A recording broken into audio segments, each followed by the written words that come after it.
आणि सामान्य ज्ञान या विषयाचं मात्र डोंगर पुकरून उंदीर काढायचं काम आहे, पण तो उंदीर सापडला तरच आपली निवड यादीत आपलं नाव येणार आहे. हे जरी वाचन जास्त वाटत असलं, पुस्तकं जास्त बोजा वाटत असला तरी ते केलंच पाहिजे, त्याला कुठलाही पर्याय नाही. आणि यामध्ये अजून एक महत्त्वाचा मुद्दा येतो, तो म्हणजे चालू घडामोडी. सामान्य ज्ञान यामध्येच येतो आणि चालू घडामोडीसाठी महत्त्वाचं पुस्तक टॉपर 777 हे इद्रिस पठाण सरांचं चालू घडामोडी या विषयाचं महत्त्वाचं पुस्तक आहे. हे एक पुस्तक मागील 4 आवृत्त्या तुम्ही वाचल्या, 3 ते 4 म्हणजे सर्वसाधारण 2 ते 3 महिन्याला एक आवृत्ती यांचे प्रकाशित होते. 4 आवृत्त्या म्हणजे 1 वर्षभराचं चालू घडामोडीचं आपल्याकडं हे होऊन जातं. म्हणजे पुस्तक 1 वर्षाचं करंट आपलं पूर्ण करून टाकतं.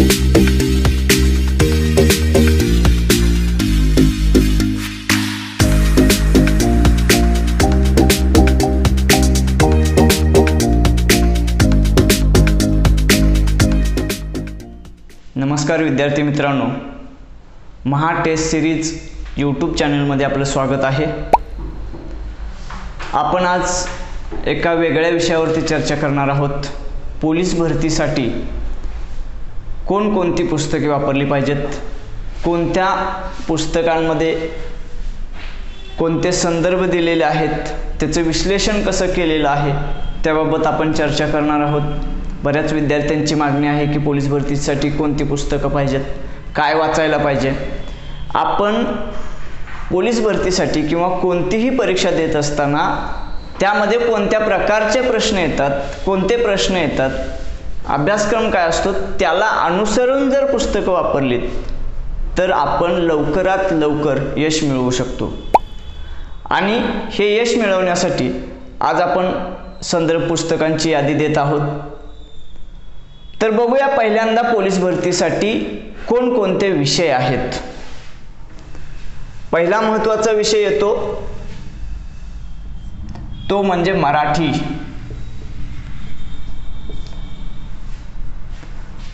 दुसरा आहे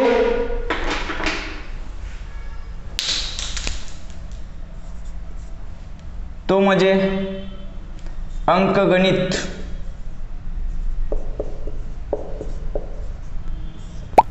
आता त्याच अंकगणितातला दुसरा भाग येतो बुद्धिमापन, बुद्धिमत्ता.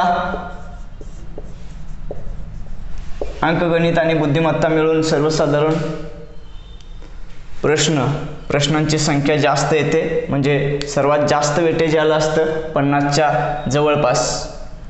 त्यानंतरचा विषय आहे तो म्हणजे सामान्य ज्ञान.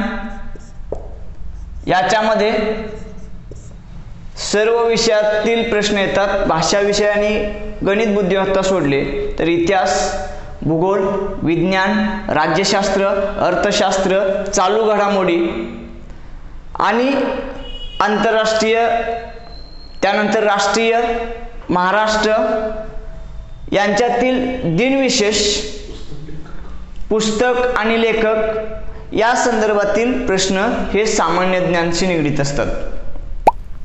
आता याच्यामध्ये सर्वसाधारणपणे 25 प्रश्न, याचे 25 याचे 25 म्हणजे सर्वसाधारण हे 50 मार्काचं आणि सामान्य ज्ञान या विषयावरती 25 प्रश्न. आता यामध्ये कमी जास्ती होतं, काही ठिकाणी प्रश्नांची संख्या विषयांमध्ये कमी जास्त होतं, पण GR मध्ये असं दिलेलं आहे 25-25चा भाग दिलेला आहे. मग आता बघूया या मराठी विषयाची तयारी करण्यासाठी कोणती पुस्तकं वापरली पाहिजेत ते बघू. तर सर्वात महत्त्वाचं म्हणजे पहिलं पुस्तक यासाठी सांगतोय मो. रा. वाळंबे. यामध्ये काय दिलंय, यामध्ये संकल्पना क्लिअर केलेल्या आहेत, संकल्पना स्पष्ट केलेल्या आहेत. आता इतर पुस्तकांमध्ये संकल्पना एवढ्या स्पष्ट स्वरूपात फारशा मिळत नाहीत, पण सर्वात जास्त स्पष्टीकरण संकल्पनांची या पुस्तकामध्ये मिळतात आणि हे पुस्तक अयोग्राह्य धरतं. आता मात्र यामध्ये एक उणीव आहे, ती म्हणजे आपल्याकडं उदाहरणांची संख्या जास्त पाहिजे आणि पोलीस भरतीला संकल्पनेपेक्षा उदाहरणांच्यावरती मराठीवरती भर असतो आणि अशी उदाहरणांची संख्या यामध्ये कमी आहे. एक आपल्याला संकल्पना क्लिअर झाली तर आपण अनेक प्रश्नांची उत्तरं देऊ शकतो. म्हणजे हे पुस्तक वाचणं गरजेचंच आहे. आता मग आपल्याला याच्या पुढे पार्ट बघायचं आहे की आम्हाला उदाहरणं जास्त पाहिजेत, पुस्तक लेखक लिहिलेलं असावं, शब्दसामग्री असावी, समानार्थी विरुद्धार्थी व्याकरणाचा सगळा पार्ट, म्हणी वाक्प्रचार हा सगळा भाग हे त्यामध्ये असावं, जास्तीत जास्त असावं. तर याच्या पुढं दुसरं मी पुस्तक सांगतोय, बाळासाहेब शिंदे.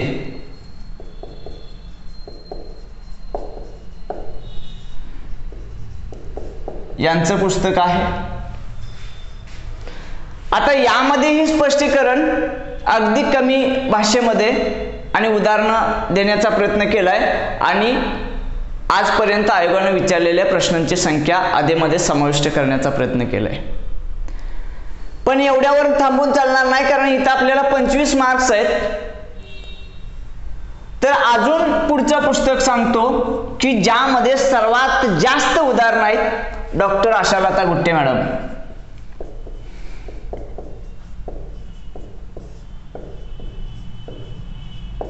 यांचं मराठी व्याकरण, अद्ययावत मराठी व्याकरण आणि शब्दार्णव असं असणारं मराठी व्याकरणाचं पुस्तक आहे.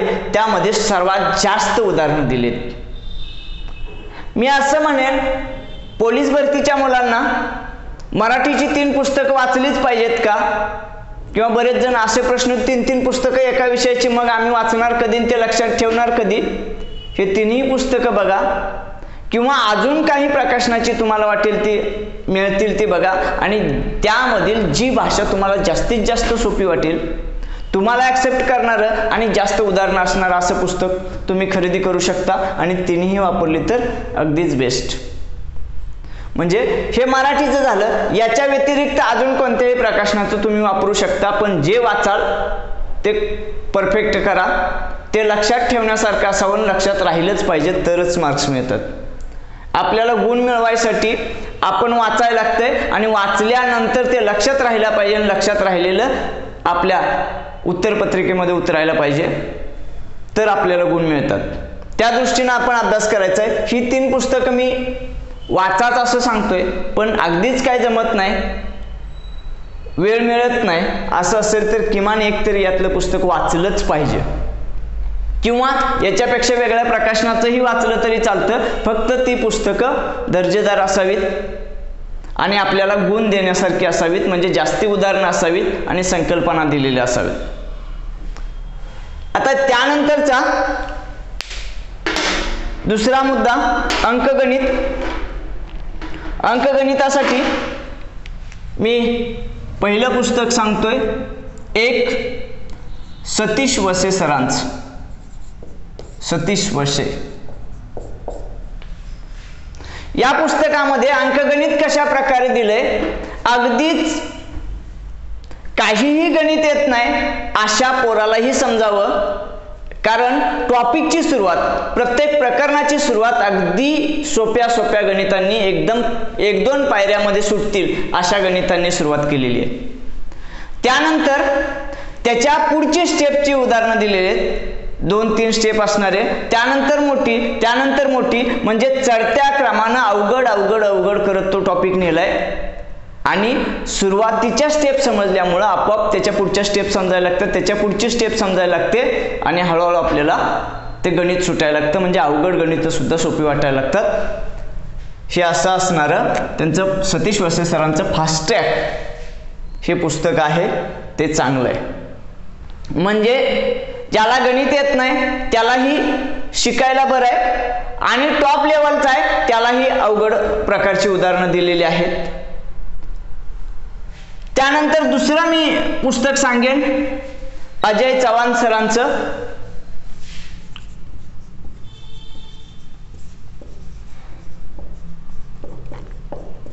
या पुस्तकामध्ये उदाहरणांची संख्या जास्त दिलेली आहे, मागे विचारलेले प्रश्न सुद्धा यामध्ये दिलेले आहेत. म्हणजे सराव व्हायला पाहिजे. एकदा आपण गणित शिकून घेतलं त्याचा सराव होणं गरजेचं आहे. त्यासाठी सरावासाठी हे पुस्तक आणि अगदी वेगळेपणानं आता त्यामध्ये जास्तीत जास्त उदाहरणं देऊन अद्ययावत पुस्तक तयार केलेलं आहे ते पंढरीनाथ राणे सरांचं आहे.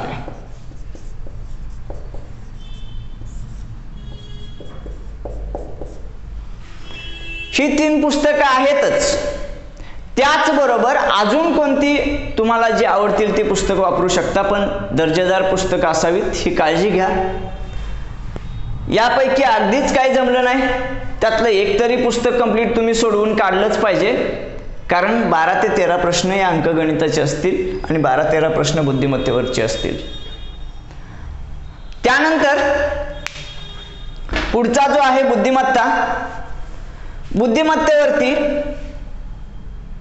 परत पुस्तकं सुचवतोय अनिल अंकलगी सरांचं.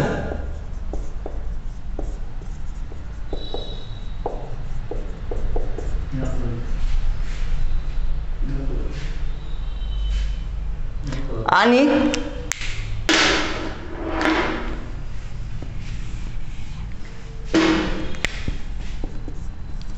अनिल अंकलगी सरांचं हे पुस्तक छान आहे, अगदी सोप्या भाषेत मांडणी आहे, आपल्याला समजेल असं आहे. त्यानंतर थोडंसं अवघड पाहिजे आणि जास्त ट्रिक्स समजल्या पाहिजेत, वेगवेगळ्या अँगलने विचार करायला लावणारं दुसऱ्या क्रमांकाचं पुस्तक पंढरीनाथ राणे सर यांचं बुद्धिमत्तेचंही पुस्तक आहे, ते वापरा. ही 2 पुस्तकं किंवा याच्यापेक्षा अजून वेगळं तुम्ही वापरू शकता, पण किमान बुद्धिमत्तेसाठी किमान एक चांगल्या प्रकाशनाचं पुस्तक वापरायलाच पाहिजे, कारण 12-13 प्रश्न आपल्याला त्यामध्ये असणार आहेत. अगदीच गेलं टोटलमध्ये काही जिल्ह्यांना 12 ते 13 प्रश्न आलेले आहेत, काही जिल्ह्यांना 25-30 बुद्धिमत्तेचे आलेले आहेत, काही जिल्ह्यांना अंकगणित आणि बुद्धिमत्ता मिळून 60 पर्यंत प्रश्न आलेले आहेत आणि काही जिल्ह्यांना 10-12 प्रश्नच आलेले आहेत. आता हे जरी असलं, प्रश्नपत्रिकेत असं येत असलं तरी सुद्धा शासनाच्या GR मध्ये असं नमूद आहे की मराठीचे 25 प्रश्न असणार, अंकगणिताचे 25 प्रश्न असणार, बुद्धिमत्तेचे 25 प्रश्न असणार आणि सामान्य ज्ञानचे 25 प्रश्न असणार, असे एकूण 100 गुणांची प्रश्नपत्रिका असणार. 100 गुण 100 प्रश्न. मात्र हे तंतोतंत पाळलं जात नाही. याच्यामध्ये प्रश्नसंख्या मराठीची काही वेळा 30 पर्यंत गेलेली आहे, हे 35-40 पर्यंत 60 पर्यंत सुद्धा आहे, म्हणजे आणि सामान्य ज्ञान त्यामध्ये कमी जास्त झालेलं आहे. आता उदाहरणच सांगायचं असेल तर गडचिरोली सारख्या जिल्ह्यामध्ये त्यांच्या जिल्ह्यावरतीच प्रश्नांची संख्या 20 ते 25 प्रश्न फक्त एका गडचिरोली जिल्ह्यावरती पडलेले दिसतात. म्हणजे हे एक उदाहरण, म्हणजे हा जो आकडा आहे 25-25-25 हे 100% असंच येणार असा पॅटर्न सांगता येत नाही. म्हणजे आपण कोणत्याही विषयावर जास्त प्रश्न आले तरी आपण त्या प्रश्नांची उत्तरं देऊ शकलो पाहिजे आणि त्यात आपल्याला यश आलं तर नक्की आपलं नाव निवड यादीमध्ये असणार आहे. तर बघूया आपण सामान्य ज्ञान या विषयासाठी आपल्याला काय वाचायला पाहिजे. तर सामान्य ज्ञान या विषयासाठी नोबल मेगा सामान्य ज्ञान,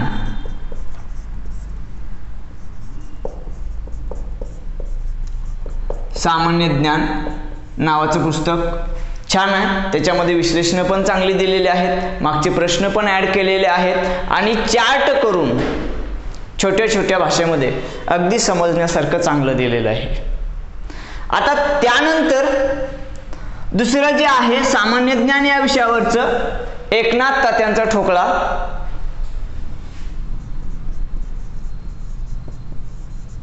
एकनाथ पाटील यांचा ठोकळा पोलीस भरतीसाठी सुंदर त्यांनी लिहिलेला आहे. तो ठोकळा वापरला तरी चालेल. आणि एवढं सगळं झाल्यावर एवढ्यावरती आपण थांबणार नाही. सर्वात जास्त मेहनत आपल्याला सामान्य ज्ञान या विषयावर घ्यावी लागते, कारण जास्त कष्ट आणि कमी आउटपुट इथं आहे. तर यासाठी आपल्याला काय करायला पाहिजे, 5वी ते 12वी ची पुस्तकं वाचून त्यांच्या नोट्स काढाव्या लागतील, म्हणजे आपला एकही मार्क जाणार नाही. लक्षात ठेवायचं, सामान्य ज्ञान या विषयाचं एक पुस्तक एकच मार्क देणार आहे. असं जर केलं 5वी ते 12वी सगळे विषय आपण चांगले वाचून काढले तर आपल्याला ते चांगलं आउटपुट मिळेल.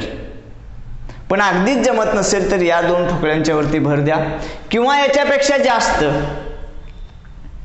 इतर प्रकाशनाचं जर चांगला तुम्हाला ठोकळा किंवा एकत्रितपणे दिलेलं असेल, चुका टाळलेल्या असतील तर तशा प्रकारचं तेही पुस्तक तुम्ही वापरू शकता.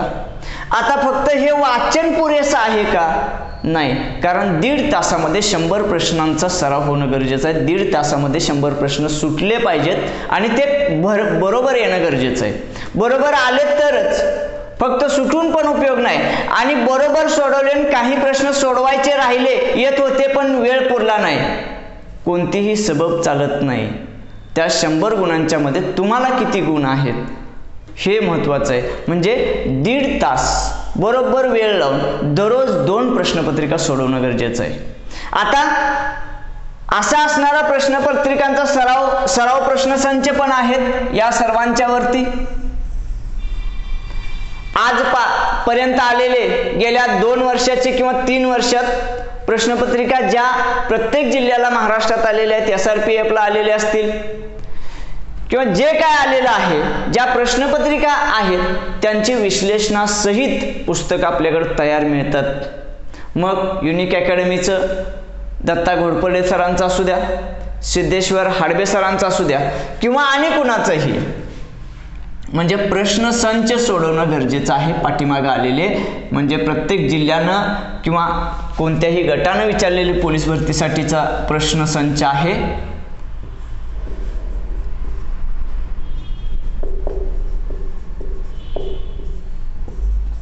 सिद्धेश्वर हाडबे सरांच्या मध्ये विश्लेषण पण चांगली दिलेली आहेत. हेच असं मी म्हणत नाही, पण हे वाचा किंवा अजून दुसऱ्या प्रकाशनाचं घ्या, पण त्यामध्ये मागील किमान 2-3 वर्षाच्या प्रश्नपत्रिका असाव्यात.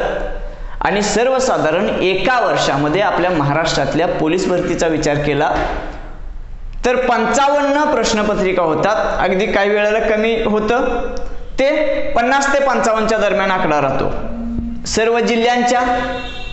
त्यानंतर तुरुंग अधिकाऱ्यांच्या, त्यानंतर SRPF गटांच्या, या सगळ्यांच्या मिळून सर्वसाधारण 50 ते 55 पर्यंत प्रश्नपत्रिका प्रत्येक वर्षी होतात.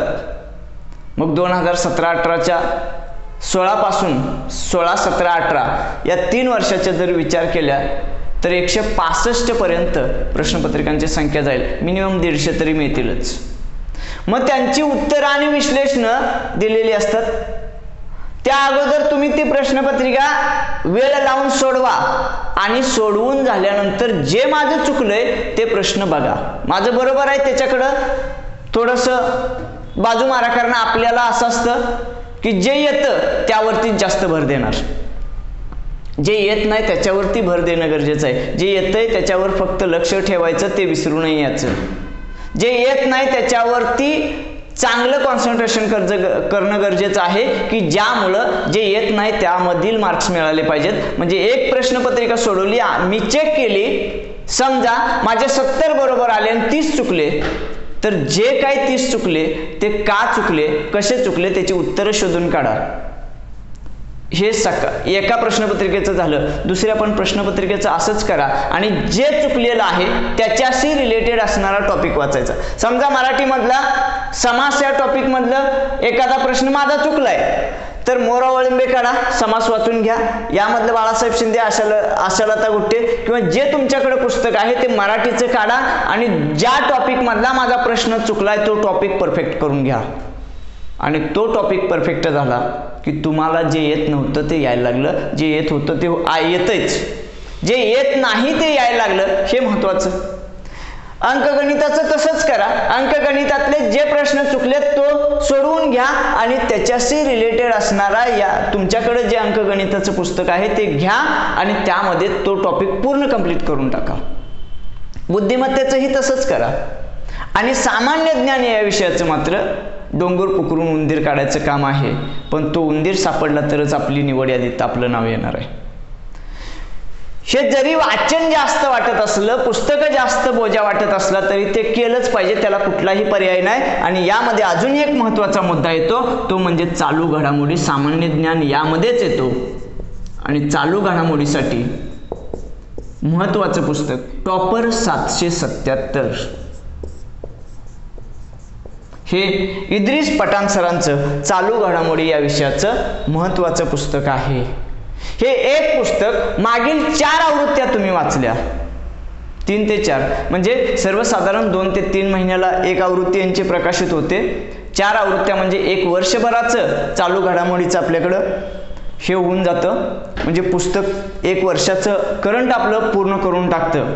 हे पुस्तक वापरा, किंवा तुम्हाला वाटलं अजून कोणतं मला आवडतंय तर ते वापरा की चालू घडामोडी चांगलं करायला पाहिजे आणि ते सामान्य ज्ञानमध्येच तेही प्रश्न विचारले जातात. आता आपल्याकडं सराव दररोज प्रश्नपत्रिका 2 संपवायच्या आहेत. आता दिवसभराचं शेड्यूल सांगतो. 24 तासाचा एक दिवस आणि रात्र मिळून 24 तास होतात. तुमची झोप आणि इतर सगळ्या गोष्टींसाठी 12 तास निम्मा वेळ सोडून द्या. उरले 12 तास. 12 तासापैकी 2 वेळ तुम्ही सकाळी आणि संध्याकाळी फिजिकल करत असाल तर 2-2 तास, 4 तास सोडून द्या. 2 तास फिजिकल सर्वसाधारण सगळेजण करत नाहीत, गप्पा टप्पांमध्ये बराच वेळ घालवतात. 2 तास फिजिकल होतच नाही. अगदी हार्ड म्हटलं तर 1 तासात फिजिकल होऊ शकतं. तुम्ही गप्पा टप्पा किंवा इतर गोष्टींसाठी वेळ न खर्च करता लवकरात लवकर 1.5 तासात जरी तुम्ही परत आला तरी सुद्धा चालेल. पण मी गृहीत धरतोय 2 तास तुमच्या सकाळी आणि 2 तास संध्याकाळी, असे 4 तास आपले 12 तासापैकी गेले. उरले 8 तास. 8 तासाचा तुम्ही चांगला वापर करायला पाहिजे. एक प्रश्नपत्रिका सोडवण्यासाठी 1.5 तास लागतो आणि त्याचं विश्लेषण तुम्ही सर्वसाधारणपणे पुढच्या 1 तासामध्ये कुणाचं विश्लेषण बघायचं आहे की जे माझं चुकलंय त्यांचं. मग जे काही चुकलं, कुणाचे 10-15 प्रश्न चुकले असतील, कुणाचे 20-30 चुकले असतील, कुणाचे 50 चुकले असतील, त्यासाठी 1 तास असं गृहीत धरलं. 1 ते 1.5 तास, 2.5 तास मी सांगतोय आणि अगदीच वेळ लागला तर 3 तास. म्हणजे प्रश्नपत्रिका सोडवण्यासाठी 1.5 तास आणि विश्लेषण पाहण्यासाठी 1.5 तास, असे 3 तास एका प्रश्नपत्रिकेला गेले. दुसऱ्या प्रश्नपत्रिकेला 3 तास गृहीत धरू. उरले 2 तास. 2 तास तुमच्या प्लॅनिंगनुसार तुम्ही अभ्यास करायचा.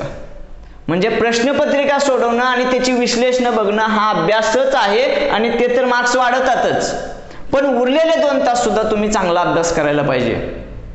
म्हणजे किमान 8 तास तुमचा अभ्यास हा झालाच पाहिजे आणि 4 तास फिजिकल झालं पाहिजे. हे 12 तास तुम्ही करू शकता. मग तुमच्या वेळेनुसार मग पहाटे 5 वाजता उठायचं, 6 वाजता उठायचं की 7 वाजता उठायचं ते तुम्ही ठरवायचं आणि रात्री किती वाजता झोपायचं ते तुम्ही तुमच्या सवयीनुसार ठरवा.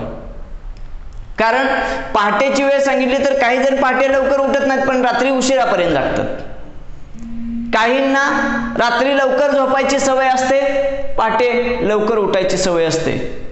म्हणजे तुम्हाला जे योग्य वाटतंय, तुम्हाला जे सूट होतंय त्यानुसार. पण 4 तास तुमचं फिजिकल झालं पाहिजे ना 8 तास अभ्यास झाला पाहिजे.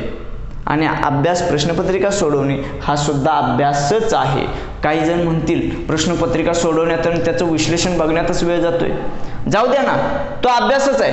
तो 30 प्रश्न किंवा 10 प्रश्न तुमचे जे चुकलेत 90 बरोबर आलेत, जे 10 चुकलेत ते चुकलेलं तुम्ही काय आहे हे बघताय. म्हणजे तुमचा 1-1 मार्क्स वाढतोय, 1-1 गुण वाढतोय. आणि त्यासाठी दररोज 2 प्रश्नपत्रिका न विसरता सोडवल्याच पाहिजेत. जर आपल्याला यशाच्या शिखरावर पोहोचायचं असेल तर कष्ट हे घ्यावंच लागेल. दिवसभराचं नियोजन हे करावंच लागेल आणि केलंच पाहिजे. तर मित्रांनो, ही पुस्तकांची यादी मी दिलेली आहे.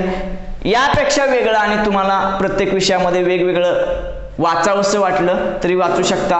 पण सर्वसाधारण किमान यापैकी 1-1 तरी पुस्तकं स्वतःजवळ असावं. कारण काही जणांचं असतंय की दुसऱ्याच्या पुस्तकावर इकडलं तिकडलं ठीक आहे, बाकीचं तुम्ही हे करू शकता, पण एका विषयाचं एक तरी पुस्तक कंपल्सरी आपल्याकडे असणं गरजेचं आहे.